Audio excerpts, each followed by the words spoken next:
Coucou tout le monde, c'est Florence. Je vous retrouve aujourd'hui pour une autre vidéo tuto sur le tarot. Vous avez été très nombreux à regarder sur ma chaîne la vidéo tuto les 78 arcanes du tarot en bref, où tout simplement je vous donnais des petits mots-clés pour appréhender facilement chaque carte du tarot. C'est une vidéo que vous avez vraiment beaucoup appréciée sur ma chaîne. Et donc vous êtes quand même nombreux à me demander régulièrement si je peux faire une vidéo de la même sorte pour les cartes renversées. Alors les cartes renversées, c'est pas vraiment quelque chose que j'utilise dans mes tirages parce que je brasse pas les cartes de manière à avoir des cartes endroit envers. Par contre, je vais utiliser des étalements avec des positions. Par exemple l'aide, l'obstacle, etc. Et donc en ça, je vais quand même utiliser d'une certaine manière un sens endroit envers des cartes, ou en tout cas un côté ombre et un côté lumière des cartes. Donc pour la vidéo d'aujourd'hui, je vais utiliser deux jeux. Donc à gauche, j'utilise le Palms Vintage Tarot en version mini. Donc c'est tout simplement le Rider-Waite, donc c'est le tarot que j'ai l'habitude, enfin le système de tarot que j'ai l'habitude d'utiliser. Donc là on est juste dans une version un petit peu vieillie, mais en tout cas ce sont les dessins originaux. Et à droite, pour comparaison, puis pour avoir une autre vision peut-être des cartes, un jeu qui est très populaire et qui est très parlant, qui plaît à beaucoup de monde.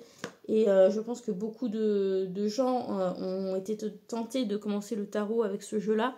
C'est le Lightyear's Tarot de Chris Hahn. Donc ici c'est la version américaine, mais il avait été publié en français chez Arcana Sacra. Je ne sais pas s'il est toujours disponible chez l'éditeur français. Sachez qu'il reste disponible en revanche chez l'éditeur américain sans souci. Donc voilà les jeux que je vais utiliser pour vous parler de la signification endroit envers des cartes. Et puis bon, de temps en temps pour m'aider aussi, je ferai appel au petit livret qui accompagne le jeu Le Tarot de Marseille Waite de Emmanuel Iger, puisque c'est une personne qui a fait beaucoup de livres, d'outils sur le tarot. Par exemple, il y a la boîte des tirages d'Emmanuel Iger, il y a les cartes aide-mémoire, anti-sèche du tarot, etc. Et du coup, si vous avez ce livre, enfin ce jeu, il y a un petit livret dedans qui va reprendre les significations du tarot avec le sens endroit envers. Donc, sur certaines, j'ai pas tout à fait la même manière d'interpréter qu'Emmanuel Iger, mais globalement, voilà, ça peut faire une bonne base. Voilà, donc de temps en temps, je ferai référence à ce livre. Donc, quoi dire encore? Eh bien, les cartes renversées, ou le sens inversé de la carte, va pas forcément être une vision négative de la carte. Ça dépend un petit peu de l'énergie de la carte. Si on a une carte plutôt positive à la base, oui, là, il est possible que le sens inversé nous présente une version plus désagréable ou plus négative de la carte. Par contre, sur une carte difficile, ça peut nous montrer soit que c'est pire que ce qu'on imaginait, soit ça peut justement nous inviter à reprendre le contrôle, etc. Voilà. Mais de manière générale, c'est vrai que j'ai plutôt tendance à lire les cartes dites inversées dans les situations de blocage ou dans les situations de difficulté, en fait. Voilà. Donc, voilà. Quoi vous dire encore pour vous aider à appréhender les cartes en signification inversée? Il y avait quelque chose que j'ai trouvé très intéressant. Je ne sais plus si c'était dans un livre qui accompagnait l'un des jeux que j'ai acheté ou si c'était dans une vidéo. Mais j'avais trouvé le concept assez intéressant et l'idée c'était que quand une carte est en position inversée, ça veut dire que quelque part, par rapport à la carte précédente, on n'est toujours pas vraiment passé à l'étape suivante. On est toujours un peu bloqué dans l'énergie ou la réalisation de la carte qui précède dans le tarot. Donc pour illustrer ça, on va aller prendre le jeu ici et par exemple, hop, on va prendre le 6 des épées pour illustrer ça. Et on va regarder la carte qui précède, le 5 d'épée. Donc si je regarde mon 5 d'épée, qui est la situation qui précède le 6 des épées, on sait que le 5 des épées, c'est une carte qui nous parle de conflits, de disputes, de crises qui ne mènent nulle part, de conflits intérieurs, du fait de vouloir gagner à tout prix, quoi qu'il en coûte, même si c'est pas pour notre bien, etc. Quand on voit la carte du 6 des épées, logiquement, on voit un personnage qui est dans une barque, qui quitte un territoire désolé, qui prend la mer en direction d'autre chose. Je vais essayer de comparer avec la version traditionnelle, hein, pour vous montrer un petit peu. Hop. Donc, vous voyez, ici, comparaison. Voilà, c'est le 6 et le 5. Voilà, donc, je vais essayer de me mettre comme ça. Hop là.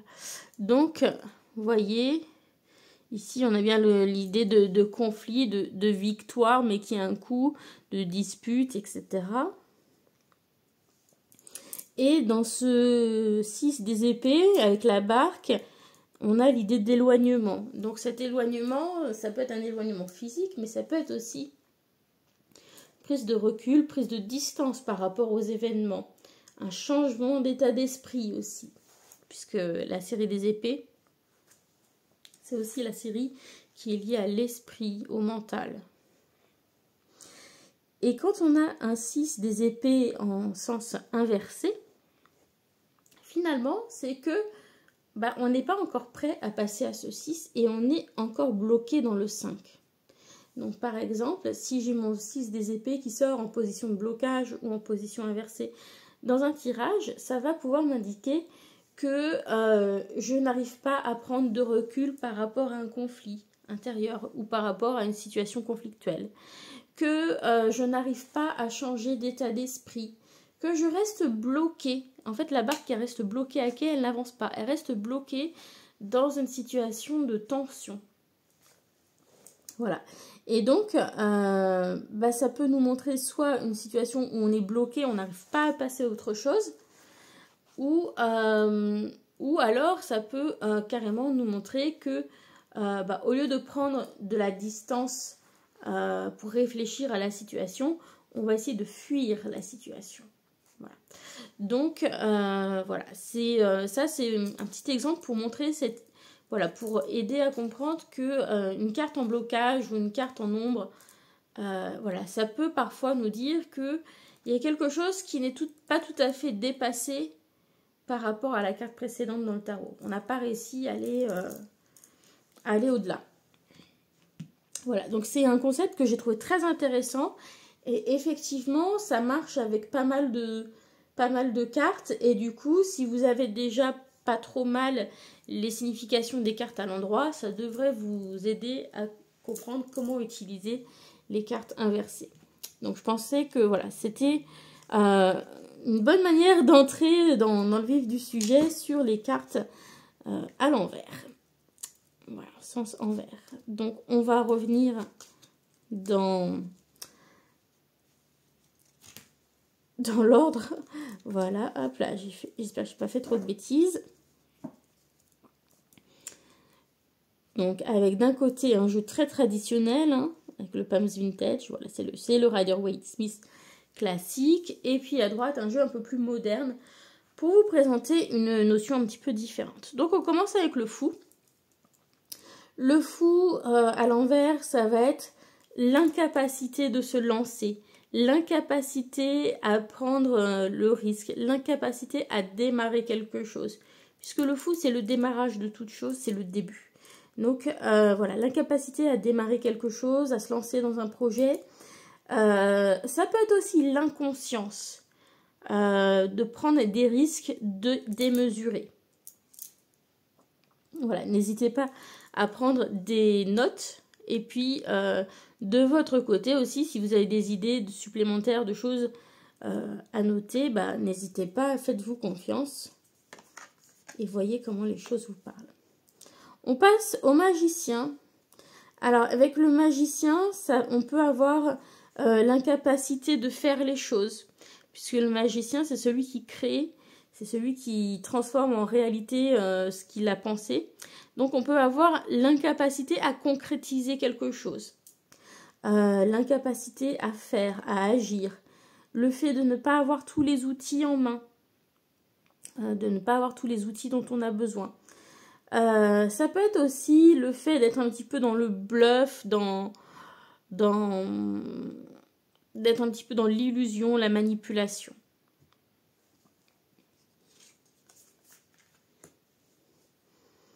Alors, pour la grande prêtresse, ça nous parle évidemment normalement de mystère. Alors, Emmanuel Iger nous dit que rien n'est caché, que l'on dévoile tout, on ne garde rien pour soi et que tout est explicite. Ça peut être une manière d'envisager la carte à l'envers, mais de manière plus générale, à l'envers, pour moi, c'est l'incapacité à avoir confiance en ses propres intuitions. Parce que c'est principalement la carte de l'intuition pour moi. Et donc soit ça peut être le fait que tout est dévoilé au grand jour, mais voilà, ça peut être aussi l'incapacité à faire confiance à son intuition.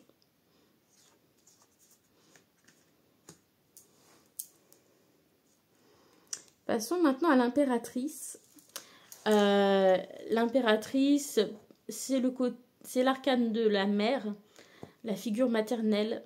Donc ça va être l'archétype de la mère, mais dans tout ce qu'il a qui peut être négatif. Donc ça va être par exemple, au lieu d'être maternelle, ça va être l'idée d'être maternant, d'être trop derrière les gens, de vouloir tout faire pour eux, d'être un petit peu dans cet aspect contrôlant quand on est trop maternant avec les gens. Ça peut être ça.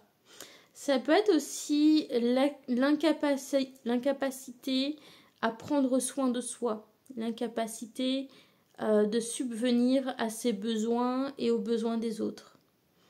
Ça peut être aussi un blocage créatif, puisque c'est la carte de la créativité. Et dans un contexte plus physique, plus terre-à-terre, ça peut être l'infertilité. Voilà. Donc quelque chose qui n'est pas fécond, un projet qui ne voit pas le jour. Passons maintenant à la figure de l'empereur qui représente l'archétype du père, l'archétype de l'autorité. En carte à l'envers, et bien justement par rapport à cette autorité, on va avoir le manque d'autorité.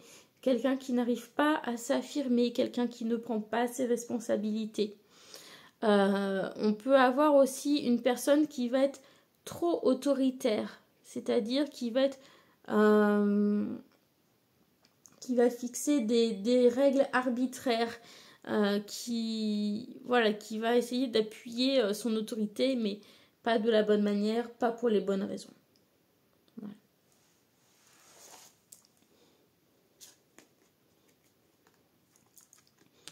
Dans celui-ci, on a la notion de stratégie, de stratège aussi avec l'empereur.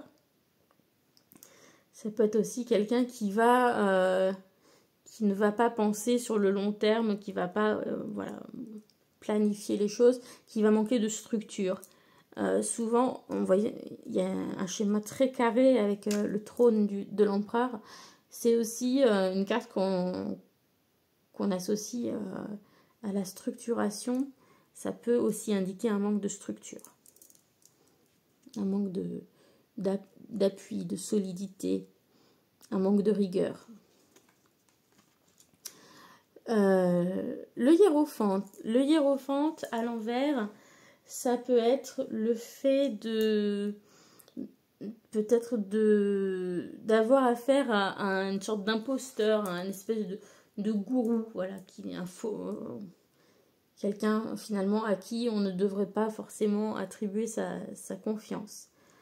Ça peut être aussi le fait pour moi de rester figé dans le dogme, dans des idées dogmatiques sans prendre de recul par rapport à son expérience. C'est le fait d'être dans les traditions pour la tradition, sans forcément avoir de regard critique par rapport à ces traditions et savoir si elles nous correspondent ou pas. C'est aussi une personne qui est de mauvais conseils. Voilà. C'est aussi une carte qu'on utilise pour la communication, et donc ça peut être aussi le fait de ne pas réussir à se faire entendre.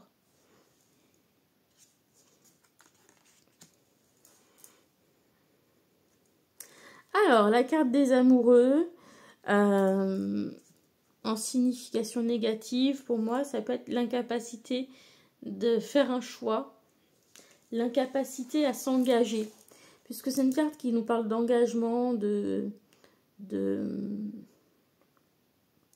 faire une certaine démarche, de suivre son cœur. Et là, c'est l'incapacité à écouter son cœur, l'incapacité à écouter ses sentiments, faire le mauvais choix, faire le choix de raison, ne pas savoir ce que l'on ressent, ne pas avoir le choix.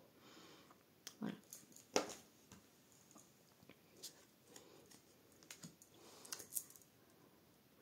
Le chariot qui représente normalement la victoire, et bien ici, à l'envers, ça va pouvoir nous parler de défaite. On a l'idée aussi de prendre les rênes pour donner un cap dans la carte du chariot, pour faire avancer les choses. Et bien, si c'est à l'envers, on va avoir l'idée qu'on prend la mauvaise direction, que notre projet n'avance pas parce qu'on manque de focus, qu'on manque d'un cap, on ne sait pas trop dans quelle direction on va. Et du coup, il n'y a pas de progrès. Les choses sont un peu à l'arrêt.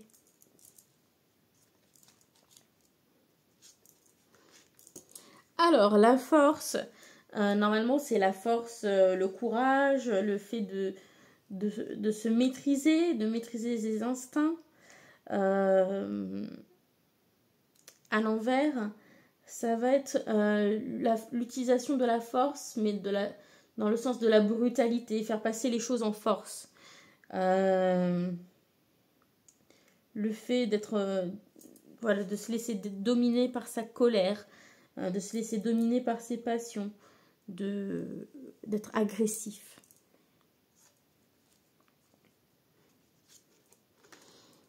Alors, l'ermite que l'on envisage sous l'angle normalement de la sagesse, de la recherche, de la connaissance de soi, de l'introspection, du désir de solitude, eh bien à l'envers, ça va être le fait de mal vivre la solitude, de peut-être justement sortir tout le temps de chez soi et de chercher la validation des autres, de ne pas faire confiance à sa propre expérience, à son propre jugement.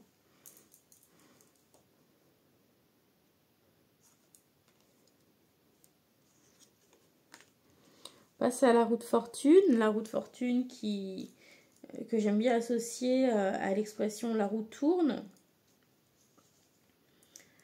Donc ici, à l'envers, justement la roue ne tourne pas, donc on est bloqué. Les choses n'évoluent pas.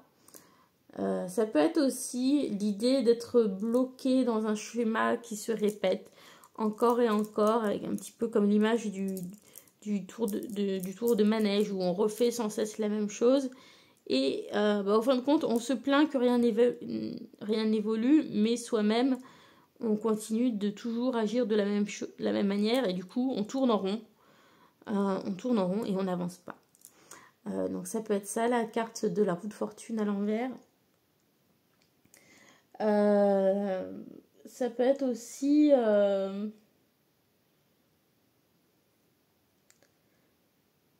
ça peut être... mince, j'ai perdu. L'incapacité aussi à s'adapter au changement. Parce que des fois, la roue de fortune, elle est là pour nous dire que la roue tourne, les choses ont changé. Et bien des fois, quand elle est à l'envers, c'est qu'on n'arrive pas à s'adapter au changement. Voilà, donc je pense que je ferai plusieurs parties dans la vidéo, parce que ça risque d'être assez long. Alors, la justice, pour moi, c'est un petit peu l'idée que chaque action que nous faisons a des conséquences. Et donc, à l'envers, ça va être le retour de bâton. Bah, vous récoltez ce que vous semez. Donc, si vous avez été irresponsable, bah, vous allez en payer le prix. Ça peut nous parler aussi d'injustice, de situation qui est injuste. Ça peut être aussi l'incapacité à trancher. Parce que des fois, la carte de la justice nous parle de décision, de rendre une décision. Eh bien, la capacité à trancher, ça peut être ça aussi, la justice à l'envers. Voilà, ça peut être aussi le fait de faire semblant de ne rien voir, d'essayer de se dédouaner finalement de nos responsabilités. On continue avec le pendu, qui nous parle de patience, de lâcher prise, de se mettre en position peut-être un petit peu inconfortable pour gagner quelque chose. Et donc, à l'envers, on va avoir l'idée de situation de blocage,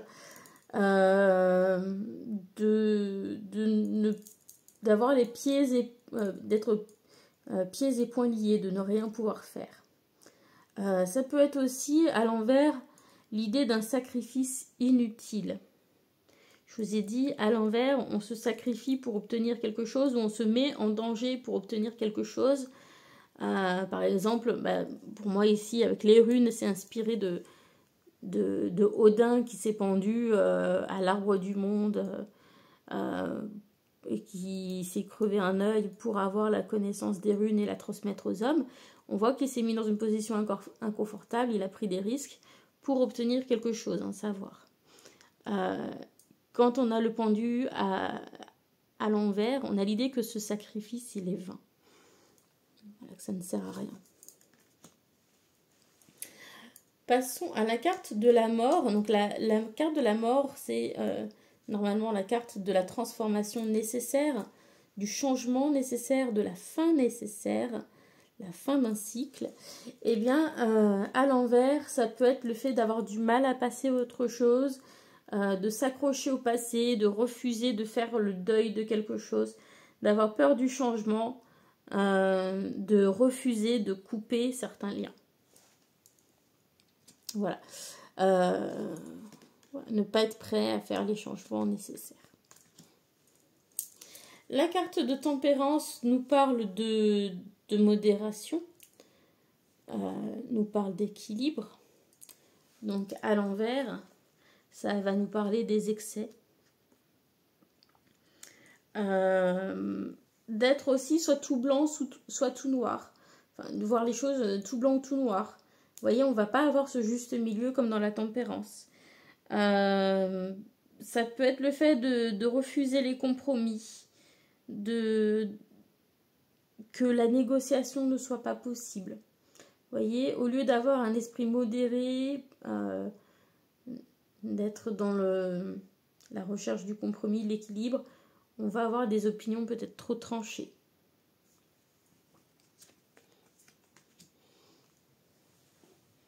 Passons à la carte du diable, qui peut représenter l'addiction, l'enfermement, l'attachement, l'obsession, l'emprise, quelque chose de malsain,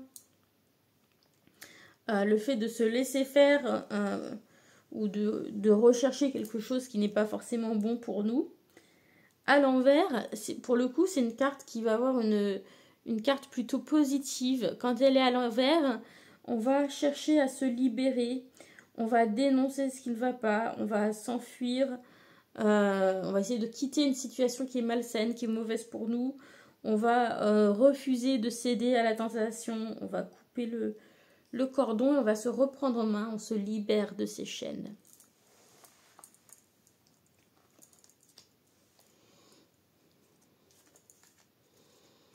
La tour, quant à elle, nous parle de situations chaotiques, de bouleversements, de l'ego qui en prend un coup, qui est secoué, de remise en cause de nos structures etc.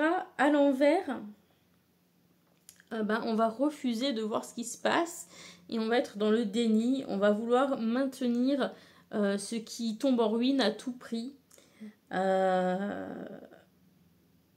Voilà, donc c'est vraiment l'idée qu'on s'accroche à quelque chose qui ne fonctionne plus, voilà, c'est l'ego, c'est le refus le déni, le refus de voir la situation telle qu'elle est.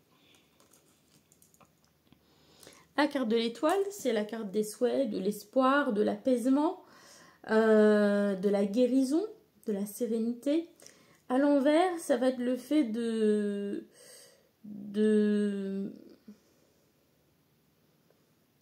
peut-être de ne pas se sentir à sa place, de ne pas se sentir guidé, de ne pas être capable de relâcher. Voilà, ouais. C'est rare qu'on trouve la carte, ou de manquer d'espoir aussi. Voilà. La carte de la lune, pour moi, c'est la carte qui met en lumière certaines ombres, qui nous parle peut-être aussi de l'émotionnel, des émotions qui nous submergent, qui met en lumière peut-être certaines épreuves. Et donc, quand on est à l'envers, eh bien, on est perdu dans nos illusions. On refuse d'affronter les situations qui font partie de nos parts d'ombre. Voilà, on est voilà, toujours un petit peu dans cette idée de déni. On est submergé par nos émotions, mais on refuse de les reconnaître. On refuse de faire face à nos parts d'ombre.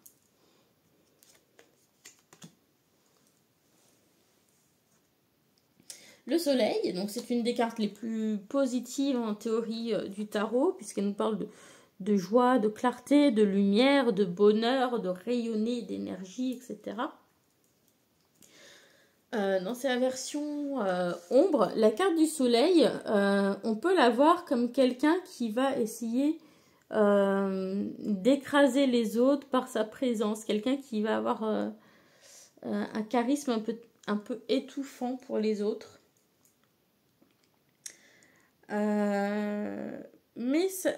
Voilà, quelqu'un qui va être un petit peu être dans le moi, qui va se vanter sans arrêt et qui va essayer de briller plus que tout le monde. Voilà, donc ça peut être ça.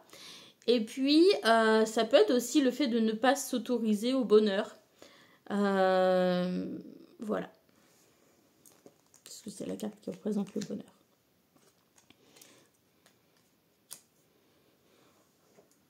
Alors, ensuite, la carte du jugement, donc c'est le fait de tirer le bilan de quelque chose, hein, voilà, pour justement, on fait le bilan de ce qui va ou ce qui ne va pas pour faire les derniers ajustements finaux. C'est aussi le fait de répondre à l'appel de son âme. Et du coup, à l'envers, c'est le fait de ne pas justement écouter ce qui vous appelle, d'être dans une situation où vous allez être contrarié parce que vous n'écoutez pas voilà, l'appel de votre âme. Voilà, où vous êtes dans quelque chose qui ne vous correspond pas.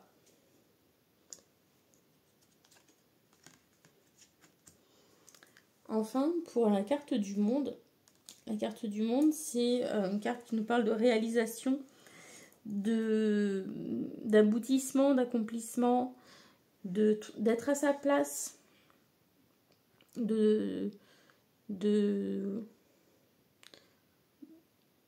se trouver sa place parmi le grand tout. Et donc, à l'envers, ça va être le fait que on n'est pas tout à fait encore, on est bloqué, on n'arrive pas à l'aboutissement de quelque chose. Ça peut être aussi la peur de la liberté et la difficulté à trouver sa place. Voilà. On continue. On va faire jusqu'à la fin de la série des bâtons. Je couperai et ensuite je ferai une deuxième vidéo, partie 2, pour les coupes, les épées et les pentacles. Donc, l'as de bâton nous parle de désir, d'inspiration. Et donc, à l'envers, ça va être un manque de désir, un manque d'inspiration, l'impuissance, quelque chose qui nous ennuie, voilà, qui ne nous passionne pas. Tout simplement, manque d'inspiration, manque de créativité. Le 2 de bâton nous parle d'être dans le contrôle, d'évaluer une situation, réfléchir comment utiliser nos ressources. Et donc, à l'envers, ça va être le fait de ne pas avoir suffisamment étudié nos ressources ou la démarche entamée. Ça peut nous parler d'une mauvaise évaluation de la situation. Ça peut aussi nous parler du fait de rester bloqué dans sa zone de confort. Parce que des fois, on évalue les choses pour sortir un petit peu de sa zone de confort. Et si on est dans le 2 à l'envers, on peut rester peut-être un petit peu bloqué de ce côté-là. Je continue. Alors, il y a peut-être un petit... Oh là, il y a eu un petit, je sais pas, un petit micmac. Donc, du coup, on n'était pas sur les mêmes cartes. Hein, mais donc, c'était ça qui allait avec celui-ci. Et voilà, le 3 des bâtons. Le 3 de bâton, c'est l'idée de se lancer, d'entreprendre, de prendre des risques, de mettre en route certaines choses, de partir à la conquête de nouveaux horizons, de sortir de sa zone de confort, d'essayer d'aller plus loin. Donc, à l'envers, ça va être le fait de rester chez soi ou de rester dans sa petite zone de confort, voilà, de ne pas se lancer, etc. Le 4 de bâton nous parle de célébration, d'une étape qui est franchie, de stabilité. Ça peut nous parler aussi de mariage, de fiançailles, etc. Ce genre de choses. Donc à l'envers, ça peut être la peur de s'engager, le fait de changer d'avis, le fait que voilà, une étape est encore manquante pour pouvoir s'engager. Voilà, donc ça peut être par exemple des délais, des retards, des engagements qui ne sont pas tenus.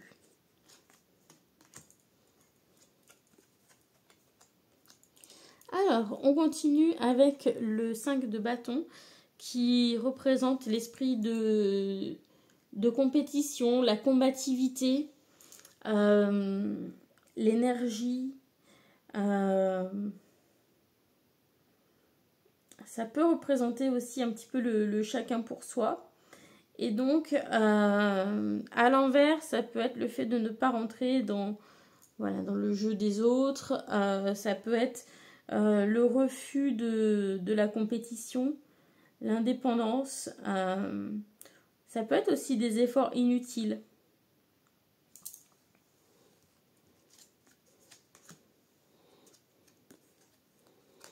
Alors, on passe au 6 de bâton, qui est souvent synonyme de victoire, de réussite.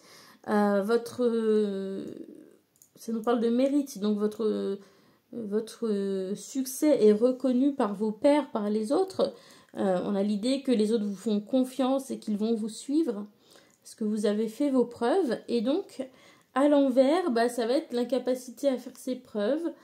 Ça peut être le fait de ne pas être récompensé de vos efforts ou que vos mérites ne soient pas reconnus. Ça peut être aussi une personne qui refuse de se mettre en avant, qui reste trop en retrait, soit une personne qui va être trop dans le regardez-moi, moi je, moi ci, moi ça, et qui va chercher un petit peu trop à attirer la lumière à elle, et qui va être dans dans quelque chose qui va desservir cette personne. On continue avec le 7 de bâton. Donc avec le 7 de bâton, on a l'idée de défendre sa position, de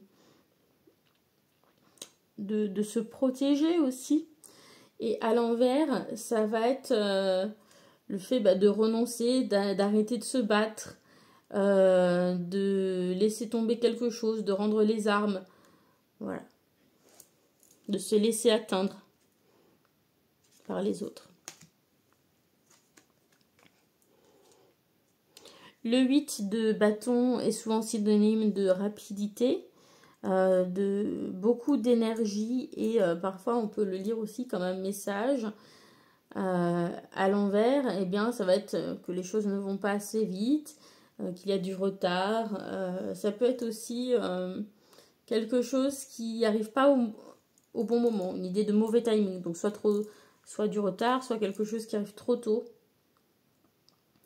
Et puis ça peut être aussi le manque d'énergie, le manque de passion.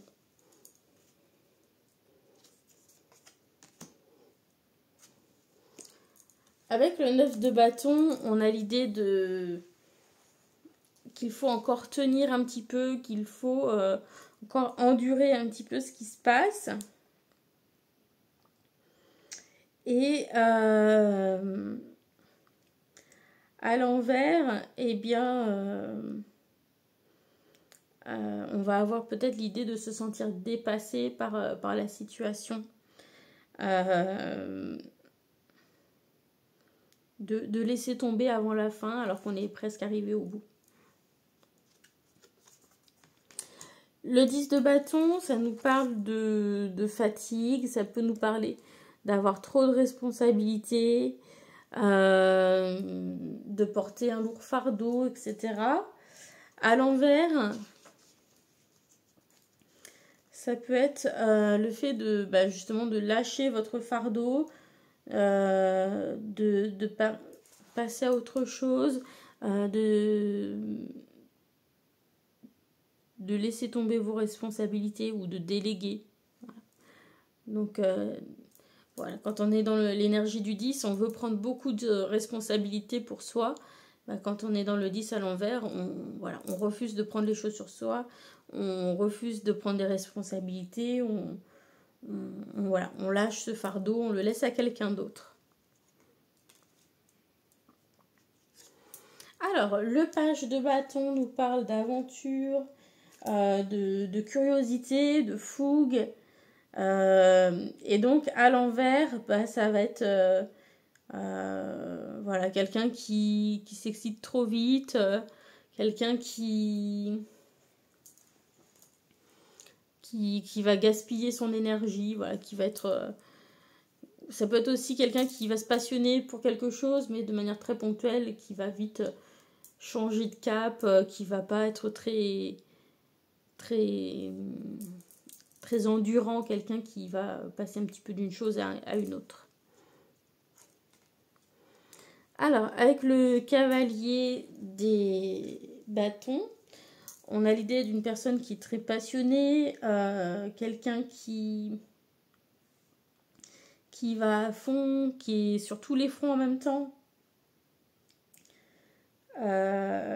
Et du coup, eh bien, on va à l'envers, ça va être quelqu'un qui s'emballe un petit peu trop et qui part dans la mauvaise direction. Voilà. La reine de bâton est souvent synonyme d'incarner la passion, quelqu'un qui va incarner aussi la séduction, le charisme. Et donc à l'envers, c'est quelqu'un qui n'arrive pas à séduire, qui n'ose pas se mettre en avant, qui est timide, qui ne sait pas ce qu'elle veut. Et donc pour la fin de cette partie numéro 1, le roi des bâtons. Donc le roi des bâtons, c'est le leader, c'est celui qui entreprend, qui est courageux, qui est passionné, etc. Voilà, qui réalise tout ce qu'il veut. Et bien à l'envers, c'est quelqu'un qui ne va pas agir, qui va se retenir d'agir, qui ne va pas oser prendre les choses en main, voilà, qui va manquer d'objectifs ou qui n'arrive pas à relier les autres à sa cause. Voilà. Ça peut être aussi une personne colérique, très impulsive, mais à l'excès. Voilà. Donc, on s'arrête là pour cette première partie de la vidéo et je vous retrouve dans une partie 2 pour coupe, épée et pentacle.